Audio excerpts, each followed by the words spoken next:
the city of the sun. You could have stayed, it's only over when the day is done. I never knew you was a runner, yeah. I mistook you for a son. It don't matter what we think when it's all over. 'Cause this is our last chance to leave it all behind. Raise your voice and raise your power, yeah. This is our last chance to leave it all behind. Raise your voice and raise your power, yeah.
Archie, is it fun?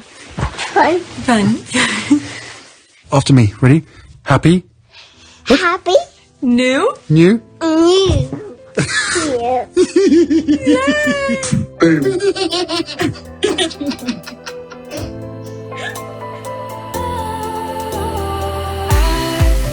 Was wrong to say I wouldn't change a thing, 'cause in the story of our lives, the best of times through colored glass. Time moves on enough to let me move on past, but every little now and then it creeps on back to shape my smile.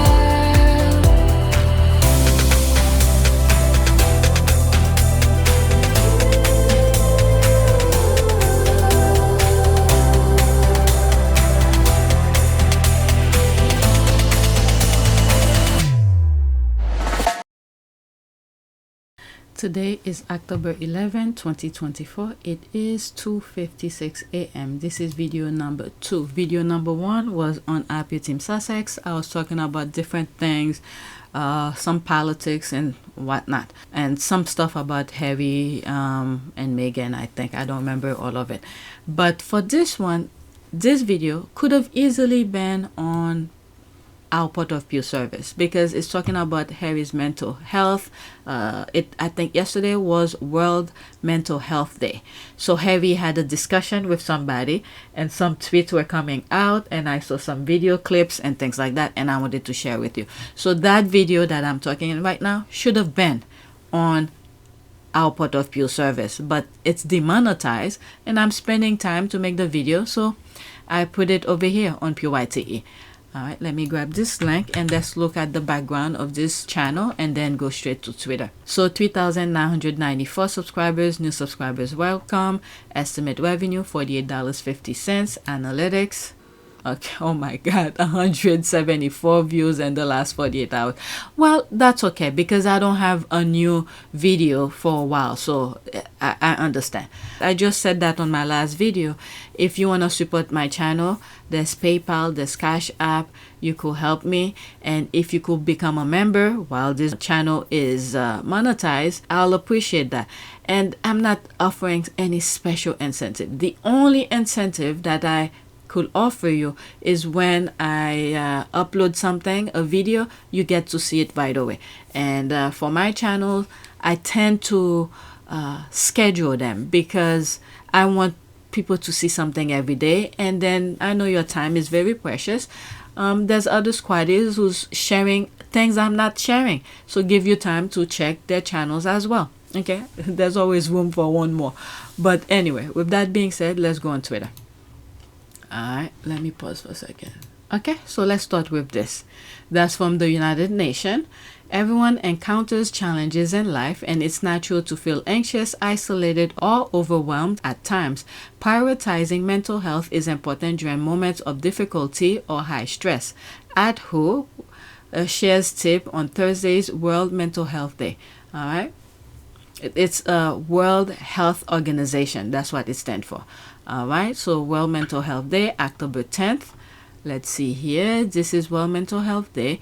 We encourage everyone to take care of both their heart and mind. Our 5 to Thrive initiative offers a free 21 days toolkit with active design to boost both your heart and health and mental well-being. Okay, I'm gonna click on it just to grab the link. It will be in the description if you guys are interested. Okay, that's the only reason I click on it for you guys. All right, defund the UN. Everyone has their own issues with what's going on in the Middle East. I don't know, but isn't it weird that we need a whole day to remind us to take care of our minds? I mean, it's up to you to make sure you take care of it every day, but to remind people, they pick a day. I don't know, the same way you have a birthday, it's one day. Okay, I'm starting to see some other things that's shifting off. Let's leave that alone. I do not want to get into other world issues. Next tweet, focusing on World Mental Health Day. All right, so these are some screenshot of the conversation. I think I have some videos about that. Okay, it's World Mental Health Day, and Prince Harry sat down with Jonathan Haidt. How do you pronounce his last name? Haidt? I don't know. Sorry if I pronounce it wrong. A social psychologist and author of The Anxious Generation. All right, so this is the image. Okay, Meghan is those who are suffering from mental illness. Prince Harry is always working. I'm happy that he gets to do the things he loves without the British royal family institution weight around his neck, pulling him down. This is why they hate him, because they want to be lazy. The left behinders just wants to be lazy. There's Harry who see there's world problem that's going on, and he wants to help the people. Nah, as a matter of fact, from what I'm seeing, the others, the left behinders, are creating problems. God, please help us. I'm telling you, every day, these people are showing me evil originate over there. All right, where can we watch the full interview? All right, this is an ad. May we have a compassion and empathy for all our fellow human beings. Excellent topic. Okay, so that's that. Let's go to the next tweet. I know I saw some of the tweets that have video clips. Okay, Prince Harry's statements about listening as the first step to healing is a much needed message about creating safe spaces for conversation around mental health. Only by creating a safe and supportive community built on connection can we empower those struggling to speak up. This Mental Health Awareness Month, let us help support each other and break down the walls of silence so everyone feels free to share, speak up, and ask for help. Okay, there's those hashtags here. Okay, we need to listen to people more. We need to consider the power of connection. We need to create safe spaces for people to talk. With the connection and things, listening, these are things he keeps on repeating a lot. And the Obama Foundation, the conversation he had with Melody Hobson, advise you guys, go to the Obama Foundation YouTube channel. I don't know how you call it. Obama something. Check it out. President Obama has a YouTube channel. It's there that I saw the conversation. Go watch it and help support that channel as well. A lot of good things keeps on happening. They post things. I just don't have time to keep on sharing everything with you. So if you subscribe to them, you get to see it without me even mentioning. But that conversation he had with Melody Hobson, I feel like it's the foundation of everything that he's doing now. Because everything that he's doing now, I keep on going back to that conversation he had, because it's the same thing. It's the blueprint of everything else that he's doing. Okay, let's read some of the comments. Okay, using Harry as ambassador for healing and family support is rather ironic. Okay, so these are the derangers who's talking nonsense. Okay, if the other ones, look at this, the mumbo who's talking about baby brain, what has she done about it? She has all these, I don't know, resources to help her flourish her idea. She's not doing a damn thing with it. All right, so Harry is is doing a minuscule of so many problems that's out there. Okay, so these are the derangers. I do not have time. Okay, we see the good things that Harry is doing. Hypocrite, idiot. You see? And sometimes I'm telling you, I really don't understand how Harry was able to be the kind of human being that he is with all those negativity around him. And he did say that as well at the Obama conversation with Melody Hobson.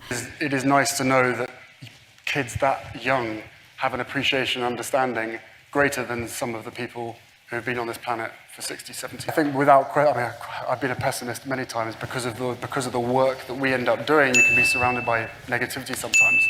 Okay, with the negativity around, with the things that he's doing, he is surrounded by negativity. This is someone with, I don't know, his focus is like straight line. Nothing is gonna deter him. It's unbelievable because I do not know how he does it with the amount of negativity. That few seconds I'm reading this, you see all the hate that's coming. Instead of trying to help solve the problem, instead they're adding to the thing. So there's the squad here clapping. He walks the talk. Yes. So sorry that Palace Troll have taken comments over. Yeah. Thank you, Prince Harry. Mental Health Awareness Month. No one wants a toxic drug. There's the thing as well. I don't have time to respond to that. So let me just... if we know the things... Oh my God. With that druggy thing this person is mentioned. You have Camilla's son who was reported selling drugs to people. Okay, so every time they bring this up, I keep on asking myself, maybe that's what I should have said before I black. Okay, who was providing him with the drugs? And you have the brother when he's having conversation, joint interviews with Harry. When they ask Harry certain things about his future, the brother quickly said he's gonna be somewhere smoking and drinking. How about you, Harry? He'd probably sit in and play computer games and drink beer. I'm wondering if they were planting all of this, giving him the drugs and do all of this for him to end up like that. Because you have the brother saying it and you have the step brother-in-law. Is it brother-in-law? What is Camilla's son to Harry? Step brother? I don't know. Who was a drug dealer. And then there's Harry who was using drug back then. We have to put one and one together. Who was providing him? I just don't see Harry going out the palace wall to go buy drugs. So someone has to bring it in to him. That's what I'm thinking. All right, so let's leave that alone. He's doing positive things. My God. The world, please help us. Next tweet. Okay, so these are the videos.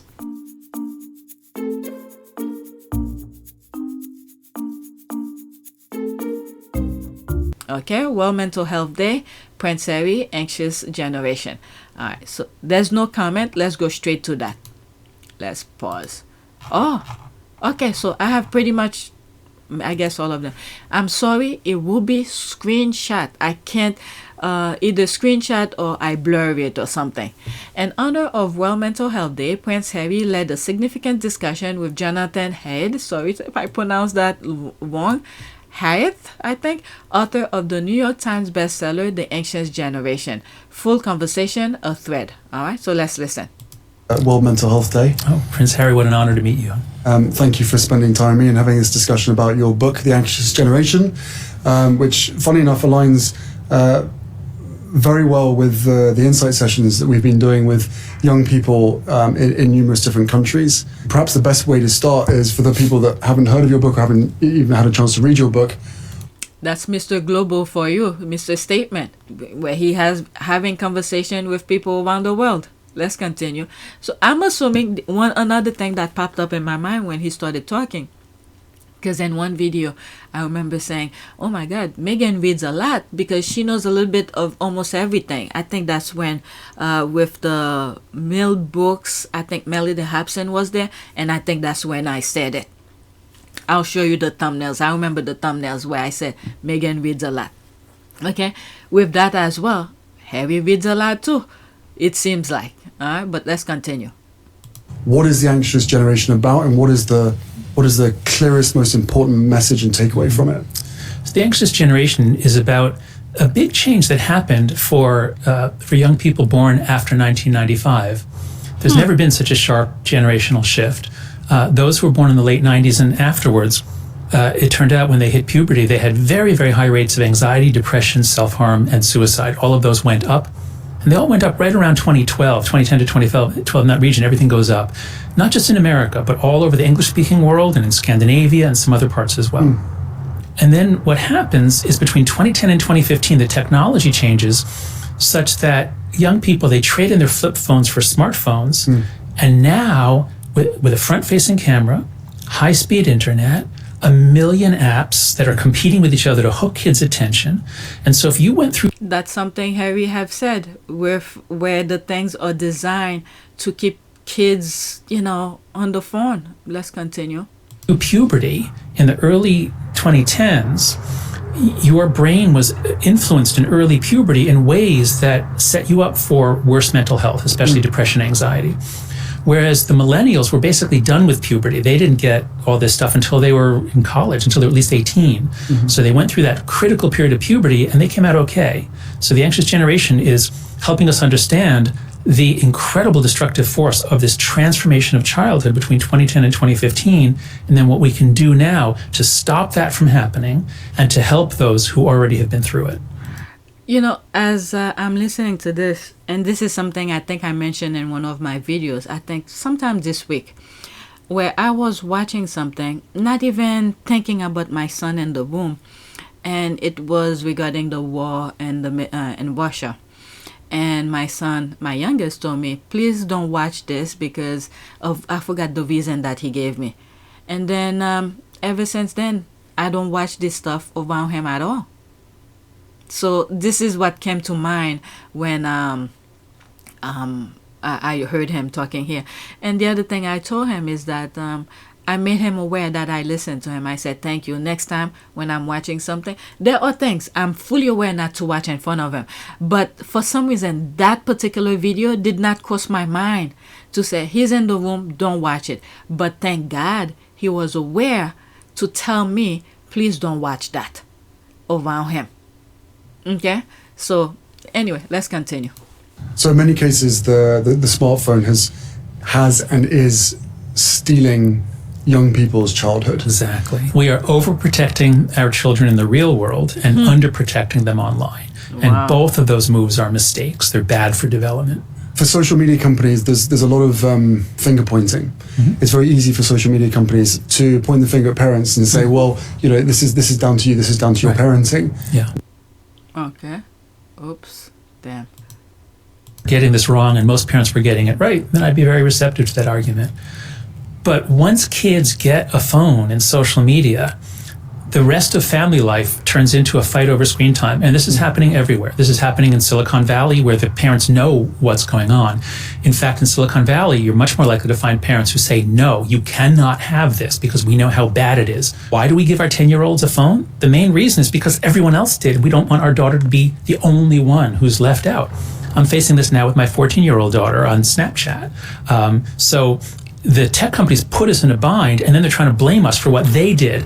A few companies, 3 or 4 companies, largely own childhood now. They have far more influence on our children than we do, at least in terms of the amount of time they can spend influencing. They vastly exceed the power of parents. This crossed my mind. I remember a couple years ago, my husband had one of those video games you could play. And I literally did not want my kids to play the video game because they get hooked on it.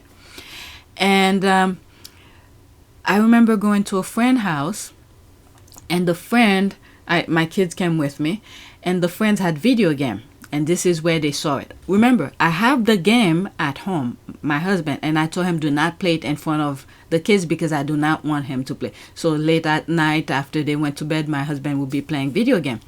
But that specific time we went to the friend, they have the video game. I felt so embarrassed because my son, my oldest, I think both of them, did not want to talk with the kids at all. He got hooked on the game. And then I was talking to another friend of mine after the incident, and I was telling her how embarrassed I am and things like that. And she encouraged me to let them play because everybody else is playing. It took me a while, and I thought about it, and I was like, okay, it's not fair for me to use that against them, so I let them play. I controlling it.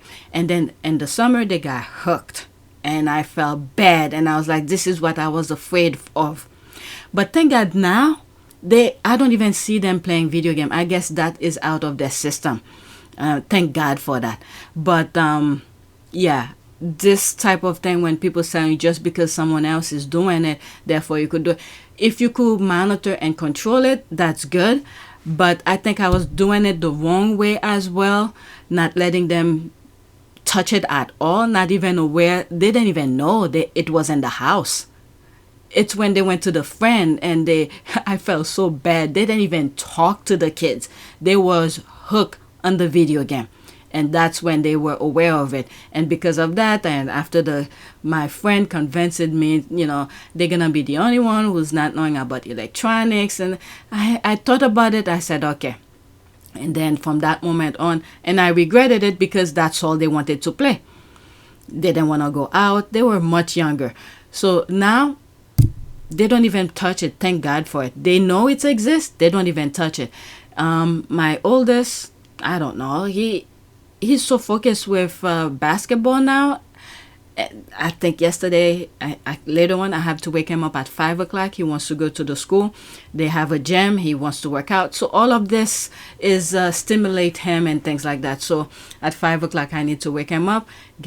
He wants to be, I think practice is at 7. And he wants to be there slightly early so he could do his own thing. That's how dedicated he is. So I'm so proud of him. And I told him, he knows I'm proud of him. He wants to do his own workout first. And then by the time, and I was like, why are you going? Yesterday, I literally asked him, why are you going so early like that? When is practice? He said practice is at 7. And I was like, where are you? Are you standing outside? Now it's starting to get cold. He said, no, it's open. I just want to start doing my thing. And I was like, okay, you could go. All right, so he will leave here like 6:30-ish or so. So he'll have a couple minutes before other kids come and things like that. So, but anyway, let's listen. And then they want to say, oh, but, it's your fault. No, it's their fault. I've said in the past that, at least to a certain extent, families and parents used to know that your kids were safe under your own roof. Mm-hmm. Yeah. They would go walking to school, coming back from school, go to the shops, whatever it was. And no matter what age, of course, they get to a certain age where they can do those walks themselves. And then that once they're under your own roof, that they are presumably safe. Yeah, that's right. We can't say that anymore. No, that's right. A lot of the parents that we've spoken to, some of the stories are obviously incredibly harrowing, but they also talk about the banning of phones and the fact that the conflict that creates between parents and their children themselves. And obviously, a lot of parents, give their kids phones at a younger age to keep them safe. Right? It's a double-edged sword. And my youngest, I think it was 2 years ago, we decided to give him a phone because now he's starting to come from school by himself and things like that. We want to know where he's at. So we were contemplating whether or not we should give him the phone. And we finally did. And the thing with, I don't think he's on the phone that much. Maybe he is. He's not on the phone as much though, to play video game and stuff. I'll keep an extra eye. There are certain things because of electronics. I'm not that savvy with things like that. I tend to let my husband take care of that. But there are times I don't even think he's paying attention. So I have to be the one to make sure he's not hooked on it. Let's continue. Want them to have their phone at school in case of an emergency, but once like any kid, if you have your phone, even if you're told you're not allowed to download that app or you're not allowed to, kids have a way of working around. But at the same time, you have the tech companies say that they can't verify age because of privacy concerns. Well, first, in terms of safety, I understand the parental need for safety. So if you're actually sending your kid out independently to go around town, to walk over to friends' houses, well, that's great. I applaud you. If you want to give your kid a phone so that if anything goes wrong, they can call you, great, give them a phone. Yeah. Just don't give them a super... Oh, let's continue here. One in the world, like they don't need that. The millennials had flip phones. They went through puberty with flip phones to call each other, text each other, meet up. Something messed up here. They came out. Let me go into Don't give them a supercomputer connected to everyone in the world. Like they don't need that. The millennials had flip phones. They went through puberty with flip phones to call each other, text each other, meet up. They came out fine. Gen Z went through puberty with a supercomputer, blocking out almost everything else in life. Everything goes down. Much less time with friends, much less sunlight, many fewer books, many fewer hobbies. You take almost everything out of childhood, you replace it with this and a bunch of million short videos. It's not much of a childhood. Talk to me about the statistics that are all over your book and that are probably ingrained in your brain when it comes to suicide, depression, lack of sleep amongst adolescents, and the differences between girls and boys and the effect that social media is having to them. As I'm listening, Harry asking those questions, it's almost the same type of discussion he had with those parents, with what did he call the parents initiative thing that he's having. This is another connection to it as well. For older teen girls, I think it's around 80% in America. But for the younger teen girls, it's something like 180%. It's nearly tripling. 10 to 14-year-old girls did not used to cut themselves before 2010. Wow. They did not used to kill themselves. The rates were extremely low. Now, they're still low, thank God. But they are, for the overall suicide rate is up 50% for American teens since 2010. And it's up, I think, 120% for younger teens. So this is not a change in self-report. This is a change in behavior. Something is driving our kids mad, and especially the girls. Actually, the boys in the long run are doing worse. The story for girls does focus on social media. Now, of course, they also lose all this time together talking, even talking on the telephone would be good. So the girls' story is about what it does to their social networks. The boys' story is very different. Boys are a little more physical. They need to run around. They need to climb and build things and break things. Boys are just a little more rambunctious. And so when you suppress them and you say no more recess and shorter recess and sit in your chair, that's really bad for them. Boys have been checking out of school for decades. Richard Reeves' work shows this in his book of Boys and Men. And as they were checking out from school, girls have been going up, boys are going down since the 80s. But the internet comes in and the boys go to it first. The boys love it. They love computers. So boys are getting hooked on video games and their programming, which is good. Programming is great. And their mental health is stable in the 90s and early 2000s. But once you get to the high speed... As he's talking about this, in terms of the 90s, is stable and all of that, I remember when... what's that video game? It's a fighting video game. I think Congress had a discussion about it. Is it Mortal Kombat or something, I think? Fine. Gen Z... Don't give them a supercomputer. Went through puberty with I think it was Mortal Kombat, and when that came out, it raised a lot of radar. They wanted to ban it for certain age group and all of that, and I don't know what happened to that, but it was a huge discussion around the 90s. And then you see, they saw the problem that was about, to open the floodgate of things. And I think they just let the floodgate open, and then we ended up with all these video games, the combat video games. And you see kids carrying out things that from the video game into the classroom. This is where you get all those mass shooting and all of that. So, yeah, something needs to be done. All right. It started from the Mortal Kombat. I think that's the name of the video game. Supercomputer blocking out. I can't believe I remember it.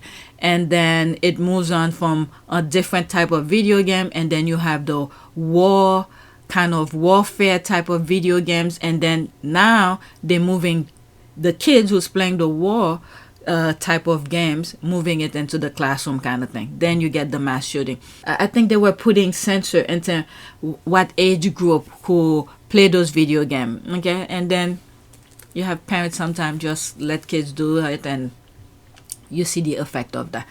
All right, so this is the next one here. But once you get to the high-speed internet, the amazing multiplayer games, which are much more addictive than, I remember when Pong came out, like a ping pong game. If you check in on the kids at 14, the boys are doing better. The girls, a lot of them are very anxious. They're very diminished. They're unhappy. The boys are playing video games. They're actually enjoying those. But for that reason, they're failing to do anything that will turn them into men. They're not having the growing or toughening experiences. They're not developing the social skill. This is what a lot of employers say. The boys won't they won't make eye contact. So the boys are really having their social development interfered with. The loss of the play-based childhood and the move on to a phone-based childhood might be doing more harm to the boys than the girls. This is one of the problems that I have. I mean, we're both dads. These apps have been specifically designed to hook and keep children online for as long as possible. That's right. Mindless scrolling. And during that scrolling, they have content that is pushed to them, content that they wouldn't otherwise go looking for, to keep them online for longer. And some of that content ends up suggesting suicide. That's right. So how do we fix this at the source? Well, so fixing at the source means we recognize that social media should be in a category with casino gambling, smoking cigarettes, buying a gun, driving a car. There are a lot of things in this world where we've decided, you know what, these are things that adults have a right to do, but they're really bad for kids. And it's actually pretty simple. When do we have age limits? When do we say the kids can't do something? Parents could see this happening. I think the discomfort was beginning to register in 2019. This was all baked in before COVID. Nobody can tell me, oh, well, it's COVID. No, this was... accelerated it. COVID accelerated it, yeah.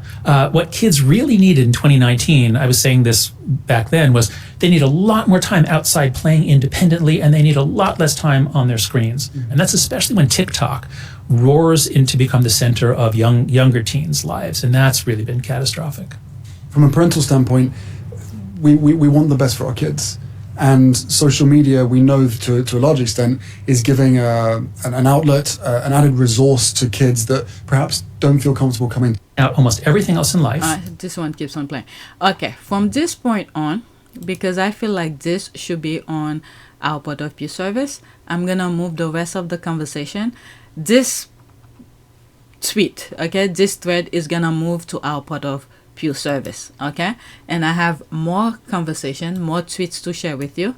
This will come back here to this channel, okay? But for the World Mental Health Day, this part, we're moving it to our Point of View service, okay? So let's continue.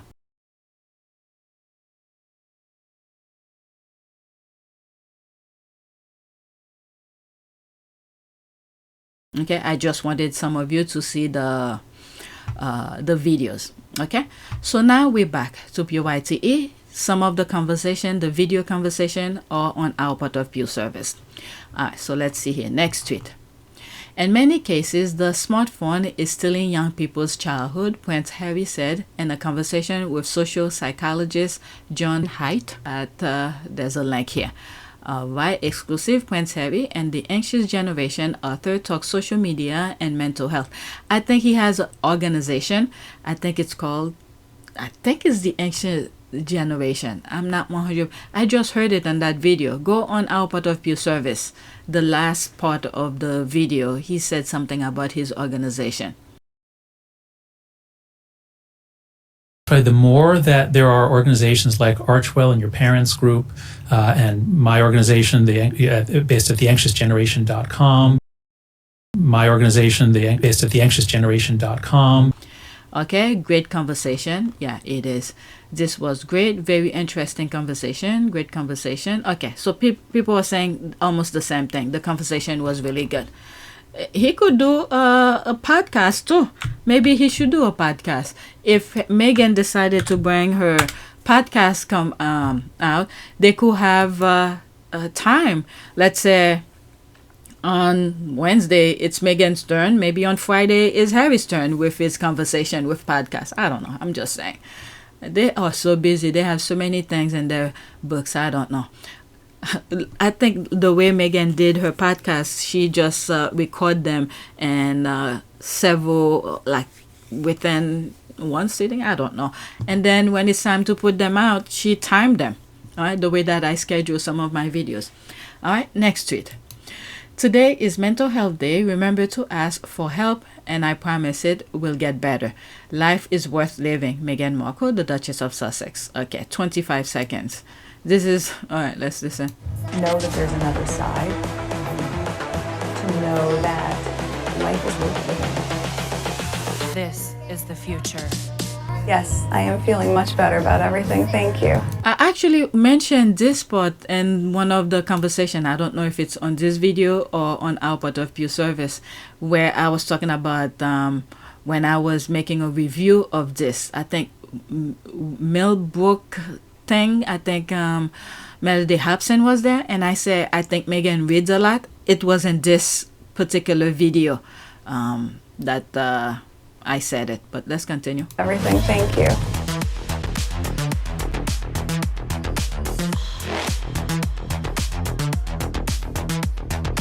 Evolution. Okay, so there's a music in the background, so I'm probably gonna change it. All right, so there's no comment. It says 2, but it's not showing. So this is my last one. All right, so we're done with Mental Health Day. This is a video that I come across. I was like, oh my MG, look at this. There's my comment here. Wow. If I were the biological father, I won't tear that child away. I will work something out with the stepdad for visitation until the kid gets used to me. Wow. The kid wanting to stay with the stepfathers says it all. All right, 40 seconds. I'm not going to go to the comment. It's just the video. Let's listen. Right. The report is working on it. Here we go again. I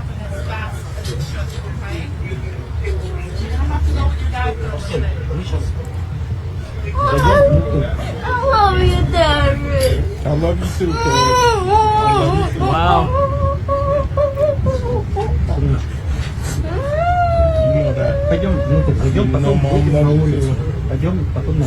Just so we clear, here's my hand, guys. So that way nobody claims I'm doing a damn thing.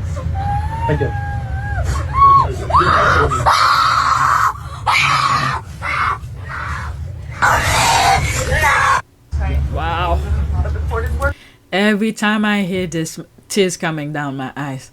The stepfather is a black man, and it looks like the father is Asian, and the kid does not want to go with the father, and he wants to stay with the stepdad. And you have all those police officers. I guess it's due to court orders.